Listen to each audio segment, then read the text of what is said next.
అందరికీ praise lord. ఈరోజు చాలా ముఖ్యమైన విషయాన్ని మీ ముందుకు నేను తీసుకుని వస్తున్నాను. తెలంగాణ రాష్ట్ర ముఖ్యమంత్రి అయినటువంటి రేవంత్ రెడ్డి గారు చాలా విలువైన విషయాన్ని ఆయన ఒక బహిరంగ వేదిక మీద మాట్లాడడం జరిగింది. ఎక్కడంటే ఒక క్రిస్మస్ వేడుకలో ఆయన పార్టిసిపేట్ చేసి ఆయన ప్రసంగిస్తూ చాలా విలువైనటువంటి వ్యాఖ్యలు చేశారు. విలువైనటువంటి వ్యాఖ్యలు అంటే మీరు అనుకోవచ్చు, నువ్వు క్రైస్తవుడివి కదా, నీకు అనుకూలంగా లేదంటే క్రైస్తవ మతానికి అనుకూలంగా మీ కమ్యూనిటీకి అనుకూలంగా వ్యాఖ్యలు చేశారేమో అని. కాదు, క్రైస్తవుడు ఎప్పుడు కూడా మేమే బాగుండాలి, ఇది మా దేశం, ఇక్కడ క్రైస్తవులే ఉండాలి అని ఎప్పుడు మాకు అలాంటి భావన ఉండదు. ఆయన చేసిన వ్యాఖ్యలు విలువైనవి అని నేను చెప్పినట్టుగా, క్రైస్తవులు చెప్పినట్టుగా, ఇది హిందువులకి నాయకులుగా వ్యవహరిస్తున్నటువంటి కొంతమంది క్రీస్తు వ్యతిరేకులు వాళ్ళు ఈ రేవంత్ రెడ్డి గారి వ్యాఖ్యల్ని మెచ్చుకోలేరు. ఎందుకంటే అది వాళ్లకు ఇబ్బంది కలిగిస్తుంది, అది వాళ్ళకి నష్టాన్ని కలిగిస్తుంది, అది వాళ్ళ సంపాదనకి అరికడుతుంది, అది వాళ్ళ యూట్యూబ్ నుంచి వచ్చే రెవెన్యూని ఆపేస్తుంది అన్నటువంటి భయంతో రేవంత్ రెడ్డి గారు చేసినటువంటి వ్యాఖ్యలు క్రైస్తవ సమాజానికి నచ్చుతాయి. కానీ ఈ హైందవ నాయకులుగా వ్యవహరిస్తూ క్రైస్తవ్యానికి హిందుత్వానికి మధ్యలో చిచ్చు పెట్టి దూరం చేసి సామరస్యతను పాడు చేసి శత్రుత్వాన్ని పెంచుతున్నటువంటి హైందవ నాయకులుగా పిలువబడుతున్నటువంటి కొందరికి రేవంత్ రెడ్డి గారు చేసిన వ్యాఖ్యలు నచ్చవు. ఇక విషయంలోనికి వెళ్తే ఆయన ఏం వ్యాఖ్యలు చేశారు, అవి క్రైస్తవులకు ఎందుకు నచ్చాయి, ఈ హైందవ నాయకులుగా పిలువబడే కొందరికి ఎందుకు నచ్చవు అన్న విషయాన్ని నేను మాట్లాడతాను. ఈరోజు భారతదేశంలో సామరస్యత బాగా దెబ్బతింది అన్న విషయం మనందరికీ తెలుసు. క్రైస్తవులంటే హైందవులకు పడట్లేదు, హైందవులంటే క్రైస్తవులకు పడట్లేదు. దీనికి ప్రధానమైన కారణం ఏంటంటే, కొంతమంది హైందవ నాయకులుగా పిలువబడుతున్న వాళ్ళు, పెద్దలుగా పిలువబడుతున్న వాళ్ళు, వాళ్ళ స్వలాభం కోసం, వాళ్ళ లబ్ధి కోసం, వాళ్ళు బ్యాంకుల్లో డబ్బులు దాచుకోవడం కోసం, వాళ్ళ బాగుపడడం కోసం క్రైస్తవుల్ని టార్గెట్ చేసి, క్రైస్తవ బైబిల్ని టార్గెట్ చేసి, క్రైస్తవ పాస్టర్లను టార్గెట్ చేసి, హైందవులకి క్రైస్తవ్యాన్ని బూచిగా చూపిస్తూ వారు నోటికి వచ్చినటువంటి వ్యాఖ్యలు చేస్తూ ఇది హైందవ దేశం, ఇది మా దేశం, క్రైస్తవులు పరాయి వాళ్ళు, క్రైస్తవులు దేశద్రోహులు అన్నట్టుగా చిత్రీకరించే ప్రయత్నం చేస్తున్నారు. కొంత వాళ్ళు ఇందులో సఫలమవుతున్నారని చెప్పాల్సినటువంటి అవసరత ఎంతైనా ఉంది. ఎందుకంటే ఈరోజు క్రైస్తవులు హైందవుల నుంచి ఆ వ్యతిరేకత ఎదుర్కొంటున్నారు కాబట్టి ఆ అనుభవపూర్వకంగా నేను చెప్తున్నాను. ఇప్పుడు ఈ ఇరు పక్షాల అంటే క్రైస్తవులకి హైందవులకి మధ్యలో సామరస్యతను తీసుకొని రావాలని కోరుకునే వాళ్ళల్లో క్రైస్తవులు మొదటిగా ఉంటారు.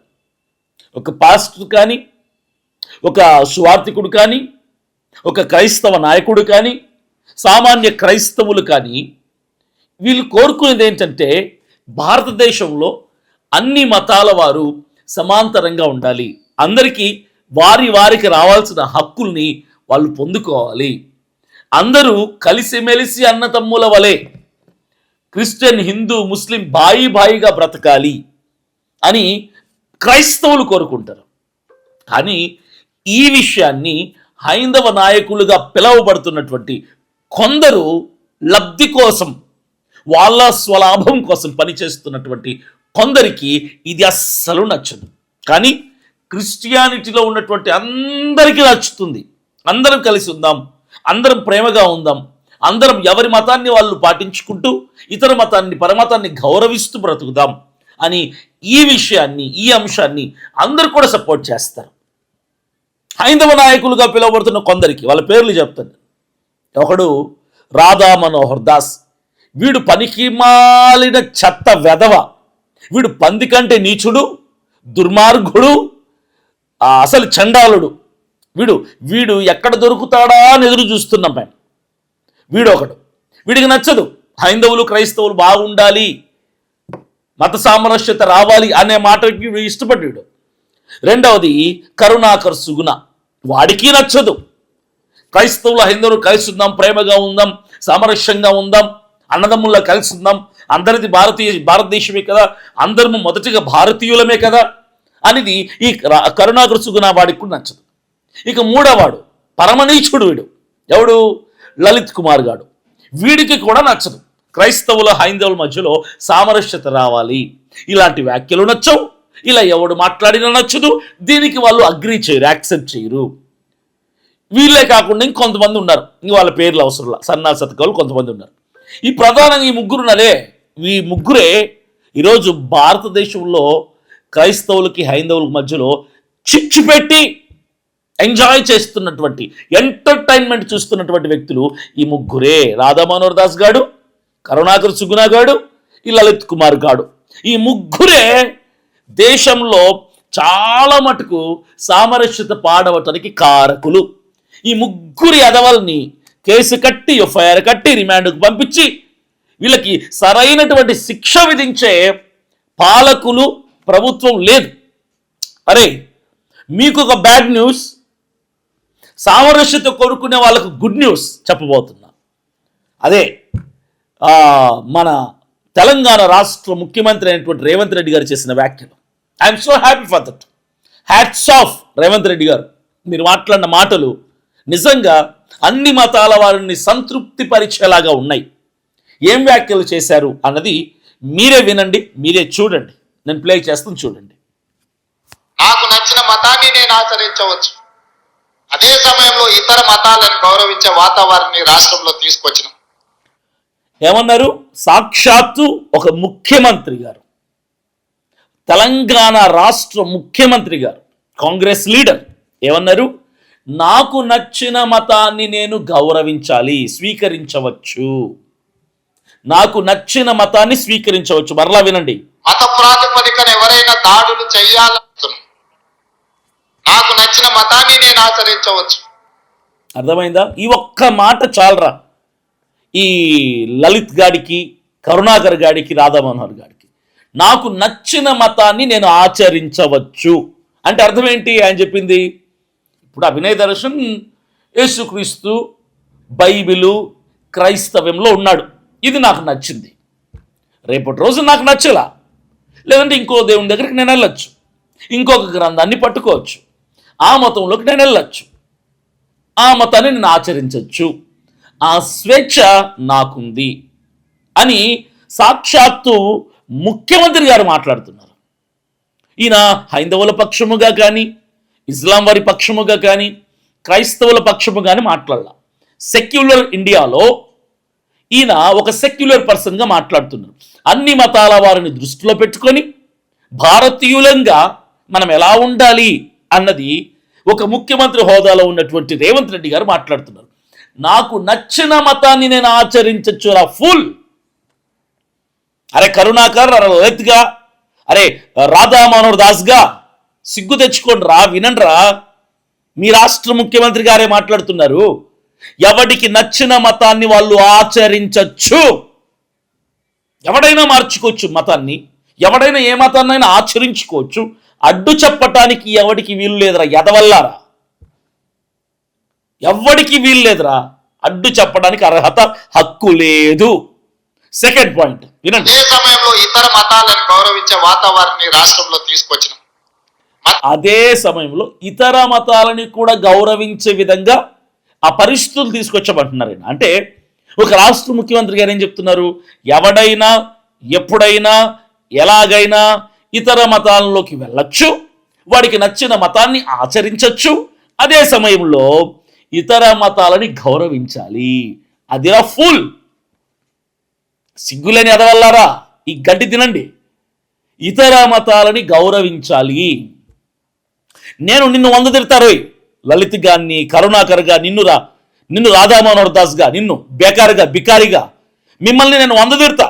కానీ నా సంస్కారం ఏంటంటే భారతీయుడిగా నేను హైందవ ధర్మాన్ని కానీ, హైందవ గ్రంథాన్ని కానీ, హైందవ సిద్ధాంతాలని కానీ, హైందవ దేవుళ్ళని కానీ, హైందవ విశ్వాసాన్ని కానీ నేను ఒక్క మాట మాట్లాడను. ఎందుకంటే యాజ్ ఏ హ్యూమన్, నేను మనిషిగా నా దేవుణ్ణి నేను భక్తి చేసుకుంటూ, మీ మత విశ్వాసాన్ని, మీ మత గ్రంథాన్ని, మీ మత దేవుళ్ళని నేను గౌరవించాల్సిన బాధ్యత ఒక భారతీయ పౌరుడిగా నాకుంది.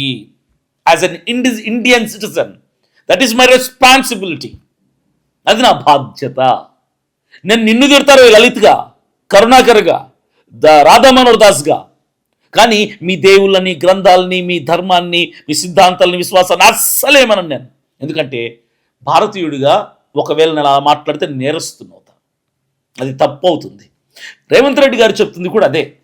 ఎవరైనా ఏ మతాన్నైనా ఆచరించుకోవచ్చు, అదే టైంలో పరమతాన్ని దూషించకూడదు, తక్కువ చేయకూడదు, హేళన చేయకూడదు, వెటకారం చేయకూడదు, విలువ లేకుండా మాట్లాడకూడదు, అగౌరవపరచకూడదు, గౌరవించాలి. సిగ్గు తెచ్చుకుంటారా ఎదవా? నేను చెప్తుంది బైబిల్ కాదు. తెలంగాణ రాష్ట్ర ముఖ్యమంత్రి గారు చేసినటువంటి వ్యాఖ్యల్ని మాట్లాడుతున్నా వివరించి. ఒక మంచి కోరుకునేవాడు రా ఈయన. క్రైస్తవులకు అండగా మాట్లాడాల, సపోర్టివ్గా మాట్లాడాల. ఒక సెక్యులర్గా మాట్లాడుతున్నారు ఈయన, సెక్యులర్ పర్సన్గా మాట్లాడుతున్నారు. సెక్యులర్ ఇండియాలో ఉన్నటువంటి బాధ్యతల గురించి మాట్లాడుతున్నాడు. నాకెందుకు ఆనందం వేస్తుందో తెలుసా? అందరం బాగుండాలని కోరుకునేవాడిని నేను కాబట్టి. మీకు ఎందుకు నచ్చదు తెలుసా ఈ వాక్యాలు? మీరు విడగొట్టాలని కోరుకునే పనికి వాళ్ళ వెధవ సన్నాసులు రా మీరు. వినండి. ఇంకా ప్రాతిపదికన ఎవరైనా దాడులు చేయాలన్న ఆలోచన చేసినా, అనుకోని చెదురుమదుర సంఘటనలు ఏవైనా జరిగినా ప్రభుత్వం కఠినంగా అణిచివేసింది. అట్లాంటి వాళ్ళ పట్ల అప్రమత్తంగా ఈ రోజు మా ప్రభుత్వం వ్యవహరిస్తున్నది. ఏం చెప్తున్నారు? ఇతర మతాల పట్ల ఎవరన్నా దుడుసుగా ప్రవర్తించినా వాళ్ళని మేము కఠినంగా శిక్షించే విధంగా మేము ప్రభుత్వం చర్యలు తీసుకుంటున్నామన్నారు. ఒరే రాధా మనోహర్ దాసు, ఒరే లలిత్గా, ఒరే కరుణాకర్గా నేను ఒకటే అడుగుతున్నాను రా. మా క్రైస్తవులమైన మేము, పాస్టర్లమైన మేము ఎప్పుడైనా మీ గ్రంథాలని తగలబెట్టడం కానీ, చించడం కానీ, పర్యటన కానీ చేశామట్రా? ఎప్పుడైనా మీ గుళ్ళ దగ్గరికి వచ్చి ధర్నాలు, స్ట్రైకులు ఇలాంటివి ఏమీ చేశామట్రా మేము? ఎప్పుడైనా ఇట్లాంటివి చేశామరా మేము? కానీ మీర్రా మా బైబిల్స్ తగలబెట్టారు, మా బైబిల్ని చింపారు, మా బైబిల్ని కాళ్ళతో దొక్కారు, మా చర్చిల దగ్గర ధర్నాలు చేశారు, మా చర్చిలు మూసేయాలని స్ట్రైకులు చేస్తున్నారు.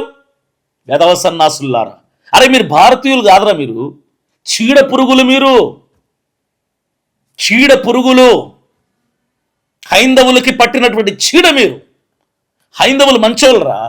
నా హైందవ మిత్రులందరూ చాలా మంచి మంచి మనసు కలిగిన వాళ్ళరా. మీరు వాళ్ళ బుద్ధిని పాడు చేయటానికి పట్టినటువంటి చీడ. కొడతాం, మందు కొడతాం ఖచ్చితంగా. ఈ చీడ వదిలిస్తాం. హైందవ సహోదరి సహోదరులకు అమాయకులను చేసి మీరు ఆడుకుంటున్నటువంటి ఆటలకి ఇక ఖచ్చితంగా ముగింపు చెప్తాం. ముఖ్యమంత్రి గారే చెప్తున్నారు, ఒక మతాన్ని ఒకరు దుడుసుగా ప్రవర్తించి పాడు చేయడానికి వీలు లేదని. ఇంకో మాట వినండి. శాసనసభలో హేట్రెడ్ స్పీచ్ మీద కూడా చట్టాన్ని తెస్తాం. ఇతర మతాలను కించపరిచే విధంగా ఎవరైనా మాట్లాడితే చట్ట పరిధిలో వాళ్ళని శిక్షించడానికి అవసరమైన చట్టాన్ని ఈ మధ్య కాలంలోనే కర్ణాటక రాష్ట్రంలో కాంగ్రెస్ పార్టీ శాసనసభలో ప్రవేశపెట్టి ఇతర మతాలను కించపరిచే విధంగా, ఇతర మతస్థులను తక్కువ చేసే విధంగా మాట్లాడితే శిక్షించే విధంగా చట్టాన్ని సవరించారు. తొందరలోనే తెలంగాణ రాష్ట్రంలో కూడా బడ్జెట్ సమావేశాలలో ఆ చట్టాన్ని తీసుకొచ్చి అన్ని. సూపర్. రేవంత్ రెడ్డి గారికి hats off, hats off, hats off. నేను కూడా గత కొద్ది రోజులుగా ఇదే మొత్తుకొని చెప్తున్నా. కర్ణాటక రాష్ట్రంలో కాంగ్రెస్ ప్రభుత్వం హేట్రెడ్ స్పీచ్కి అగెయిన్స్ట్గా ఎవడైనా ఏ మతాన్నైనా, క్రైస్తవుడైనా, హైందవుడైనా, ముస్లిం అయినా, ఎవడైనా ఇతర మతాల్ని దూషించి, తక్కువ చేసి, వ్యతిరేకించి, ప్రతికూలమైనటువంటి వ్యాఖ్యలు చేసినా, దురుసుగా మాట్లాడినా వాళ్ళని కఠినంగా శిక్షించే విధంగా కర్ణాటక రాష్ట్రంలో కాంగ్రెస్ ప్రభుత్వం ఒక చట్టాన్ని తీసుకొచ్చింది, ఒక సెక్షన్ తీసుకొచ్చింది శిక్షించటానికి అలాంటి వెధవల్ని. ఆ చట్టం రావాలి మనకి ఇక్కడ. హ్యాట్స్ ఆఫ్ రేవంత్ రెడ్డి గారు. భారతదేశం పట్ల ప్రేమ ఉంది మీకు అని నేను నమ్ముతున్నా. ఆ చట్టం కావాలి, ఇప్పుడు అవసరం. ఎందుకంటే క్రైస్తవుల మీద దాడులు ఎక్కువైపోతున్నాయి. క్రైస్తవులు కొడుతున్నారు, తిడుతున్నారు, ప్యానెలు చల్లుతున్నారు, రాళ్లతో కొడుతున్నారు, బలవంతంగా జై శ్రీరాములు చెప్పిస్తున్నారు, బలవంతంగా బొట్లు పెడుతున్నారు, బలవంతంగా గుళ్ళకు తీసుకెళ్ళిపోతున్నారు. ఈ చట్టం వస్తే మొట్టమొదటిగా హ్యాపీగా ఫీల్ అయ్యేది మా క్రైస్తవులమే. ఎందుకంటే అందరూ బాగుండాలి, అందులో మేముండాలి అని కోరుకునేటువంటి స్వభావం మాది. ఈ పనికిమాలిన కొడుకులు ఉన్నారే, ఈ లలిత్ కుమార్ గాడు, కరుణాకర్ గాడు, రాధా మనోహర్ దాస్ గాడు, వీళ్ళకి నచ్చదు ఇది. ఈయన ఇప్పుడు చెప్పారే, ఒకరి మతాన్ని ఒకరు దూషించుకుంటే వాళ్లకు శిక్షించేలాగా, కఠినంగా శిక్షించేలాగా ఒక చట్టాన్ని పాస్ చేస్తామని చెప్పారు, ఒక బిల్ పాస్ చేస్తామని చెప్పారు. ఇది క్రైస్తవ సహోదరులకి, ముస్లిం సహోదరులకి, హైందవులకు కూడా చాలా మటుకు నచ్చుతుంది. కానీ ఈ ముగ్గురున్నరే మన ఆంధ్ర తెలంగాణకు పట్టినటువంటి చీడ పురుగులు, లలిత్ గాడు, కరుణాకర్ గాడు, రాధా మనోహర్ దాస్, ఈ ముగ్గురు యదవనా కొడుకులకు నచ్చదు ఇది. వీళ్ళకి నచ్చదు ఇది. ఎందుకు? రాబడి ఆగిపోద్ది కదా, ధనం ఆగిపోద్ది కదా, ఇక సపోర్ట్ చేసే వాళ్ళు ఆగిపోతారు కదా. ఇక వీళ్ళ ఛానల్లో, యూట్యూబ్ ఛానల్స్ రెవెన్యూ ఉండదు కదా. ఎందుకంటే నిత్యము క్రైస్తవుల మీద పడి మాట్లాడకపోతే వీళ్ళకి రెవెన్యూ రాదు వీళ్ళ యూట్యూబ్ ఛానల్స్లో. ఇప్పుడు రేవంత్ రెడ్డి గారు ఈ చట్టాన్ని తీసుకొని వస్తా అంటున్నారు తెలంగాణలో. మరి ఈ చట్టం వస్తే మీ బతుకులేంట్రా? అడుక్కొని బతుకుతారా? లేదంటే చార్మినార్ దగ్గర మట్టి గాజులు ఏమన్నా అమ్ముకొని బతుకుతారా? ఒకవేళ మీరు బతకలేకపోతే తలా ఒక పానీపూరి బండి పెట్టిస్తానరా నేను. హైదరాబాద్లో పానీపూరి బాగా సేల్ అవుతుంది. కరుణాకర్ గారికి ఒక పానీపూరి బండి, లలిత్ గారికి ఒక పానీపూరి బండి, రాధా మనోహర్ దాస్ గారికి ఒక పానీపూరి బండి. ఎందుకంటే ఈ చట్టం వచ్చిన తర్వాత ఇక మీరు క్రైస్తవులు తిట్టలేరు కదా. 3 పానీపూరి బండ్లు పెట్టుకోండి రా. కోటిలో ఒకడు, ఖైరతాబాద్లో ఒకడు, లకడికప్పుల్లో ఒకడు. పానీపూరి బండ్లు పెట్టుకుని బతికేనమ్మా, నేను స్పాన్సర్ చేస్తా, నీకు ఆ ఇన్కమ్ నేను ఇస్తా, ఇన్వెస్ట్ చేసుకోవాల్సిన ఆ డబ్బుని నేను ఇస్తా. ఇంకా మీకు అది తప్ప వేరే బతుకులేదు రోయ్. ఎందుకంటే క్రైస్తవులు తిట్టకపోతే మీకు బతుకులు లేవు. ఈ చట్టం వచ్చాక మీరు మాట్లాడలేరు, ఇక తిట్టలేరు, ఇక నోటికి తాళం వేసుకోవాల్సిందేరా యాదవ సన్నాసులారా. ఇక మా క్రైస్తవులు అంటారా, మా క్రైస్తవ సమాజం అంతటి కలిపి ఒకరో ఇద్దరో ఉన్నారు. అది మీ హైందవ గ్రంథాల గురించి మాట్లాడే వాళ్ళు, మీ దేవుళ్ళ గురించి మాట్లాడారు. మా వాళ్ళు రెడీ ఆపేసుకోవడానికి. ఈ చట్టం ఏపీలో కూడా రావాలి. చంద్రబాబు నాయుడు గారు ఈ చట్టాన్ని, ఇతర మతాలన్నీ ద్వేషపూరితంగా ఎవరైనా, విద్వేషపూరితంగా ఎవరైనా, రెచ్చగొట్టే విధంగా ఎవరైనా, కించపరిచే విధంగా ఎవరైనా ఏ మతస్థులైనా, ఏ మతానైనా తక్కువ చేసి మాట్లాడితే ఇలాంటి చట్టం ఒకటి మన ఆంధ్రప్రదేశ్లో కూడా రావాలి సార్. ఈ చట్టం రావాలి సార్. ఈ చట్టం వస్తే అటు హైందవ నాయకులుగా పిలువబడే వాళ్ళు ఇక క్రైస్తవుల్ని, ముస్లింలు ఏమనరు. ఇట్లా క్రైస్తవంలో కొంతమంది మతాల్ని, గ్రంథాలని, దేవుళ్ళని తక్కువ చేసి మాట్లాడుతున్నారు. క్రైస్తవుల్లో ఉన్నటువంటి ఒకరో ఇద్దరో వాళ్ళు కూడా మాట్లాడరు, మౌనం అయిపోతారు. మతాల మధ్య సామరస్యత వస్తుంది, ప్రేమతత్వం వస్తుంది, కలిసిమెలిసి బ్రతికే పాత రోజులు మరలా వస్తాయి. ఈ చట్టం అవసరం. ఈ ప్రస్తుత దినాలలో ఈ చట్టం చాలా అవసరం. హ్యాట్స్ ఆఫ్ రేవంత్ రెడ్డి గారు. భారతదేశం బాగు కోరినటువంటి వాళ్ళు మీరన్న అర్థమైంది నాకు. కర్ణాటకలో కాంగ్రెస్ ప్రభుత్వం తీసుకొచ్చినటువంటి ఆ చట్టం, ఏ మతాన్ని ఎవరు దూషించినా శిక్షించే చట్టం, తెలంగాణలో రేవంత్ రెడ్డి గారు కూడా తీసుకొని వస్తున్న ఆ చట్టం, ఆంధ్రప్రదేశ్లో చంద్రబాబు నాయుడు గారు కూడా తీసుకురావాలి. ఈ చట్టం చాలా అవసరం. ఈ చట్టం అత్యవసరం. ఈ చట్టం ఇప్పుడు మనుషులు బ్రతకాలంటే అవసరం. ప్రాముఖ్యంగా క్రైస్తవులకు ప్రొటెక్షన్ కావాలంటే ఇట్లాంటి చట్టం ఒకటి ఉండాలి. ఇలాంటి చట్టం ఒకటి ఉండాలి. ఎందుకంటే దాడి చేయబడుతున్న వాళ్ళు, అవమానపరచబడుతున్న వాళ్ళు, కించపరచబడుతున్న వాళ్ళు, హేళన చేయబడుతున్న వాళ్ళు, బైబిల్స్ని తగలబెట్టబడుతుంది మావే సార్, మావే, క్రైస్తవులవే. ఒక ఆంధ్రప్రదేశ్ కాదు, ఒక తెలంగాణనే కాదు, ఒక ఛత్తీస్గఢ్, ఒక ఒరిస్సా, ఒక కర్ణాటక, ఎక్కడ తీసుకున్నా క్రైస్తవుల మీదనే జరుగుతున్న వ్యతిరేకతలన్నీ కూడా. ఈ చట్టం ఒకటి వస్తే మీకు 2 చేతులు ఎత్తి నమస్కరించి ప్రాధేయపడి చెప్తున్నాను, చంద్రబాబు గారు ఈ చట్టాన్ని తీసుకురండి సార్, ప్రయత్నం చేయండి ఈ చట్టం తీసుకురావడానికి. ఇలాంటి ఒక చట్టం తీసుకొస్తే హైందవులు, క్రైస్తవులు అన్నదమ్ముల్లాగా బతుకుంటారు. ఇలాంటి లలిత్ గారిని, కరుణాకర్ గారిని, రాధా మనోహర్ దాస్ గారిని ఎండబెట్టిన వాళ్ళం అవుతాం సార్ మనం. అలాంటి దుర్మార్గులని చెప్పుతో కొట్టినట్టు సమాధానం చెప్పినట్టు ఉంటుంది. ఈ చట్టం కావాలి. ఒక క్రైస్తవ నాయకుడిగా, క్రైస్తవుల పక్షముగా నేను అడుగుతున్నా, ఈ చట్టం అవసరం. ఈ చట్టం అవసరం. రేవంత్ రెడ్డి గారు ఒక మతానికి, ఒక కులానికి అతీతంగా ఆయన మాట్లాడలే. ఇక్కడ ఒక భారతీయుడిగా మాట్లాడాడు ఆయన. ఒక భారతీయుడిగా నేను చెప్తున్నా, ఈ చట్టం చాలా అవసరం. అవసరం. అర్థం చేసుకుంటారు ప్రేమతో ఆశిస్తున్నాను, మనవి చేస్తున్నాను.